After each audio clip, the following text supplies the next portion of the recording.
అలంకరించిన కారులో 100 మందికి పైగా బంధువులతో ఊరేగింపుగా వివాహ వేదికకు చెప్పిన ప్రాంతానికి వెళ్లిన యువకుడు అక్కడ ఎవరు లేకపోవడం కాదు, అసలు వివాహ వేదికే లేకపోవడంతో ఇంటికి తిరిగి రావాల్సి వచ్చింది. వివాహం కోసం డిసెంబర్ 6న పంజాబ్ లోని మేఘాలో పెళ్లి వస్త్రధారణలో చేరుకున్నారు వరుడు దీపక్.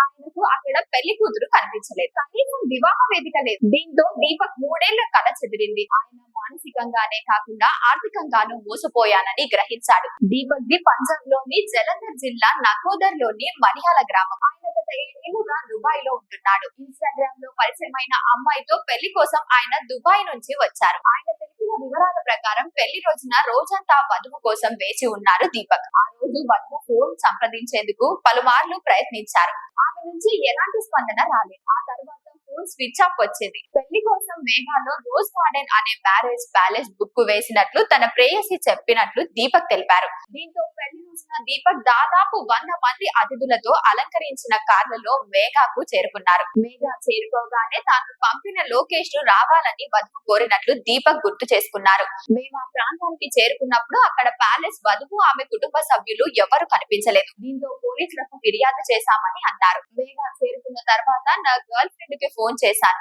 ఆమె కట్ చేసింది, తర్వాత స్విచ్ ఆఫ్ చేసింది అని దీపక్ చెప్పారు. డిసెంబర్ 5 వరకు మేం బాగానే మాట్లాడుకున్నాం. గత 3 ఏళ్లుగా రోజు మాట్లాడుకునే వాళ్ళం. ఎప్పుడు ఎలాంటి సమస్య రాలేదు. నేను మోసపోయానని నాకు అసలు అనుమానమే రాలేదు అని ఆయన అన్నారు.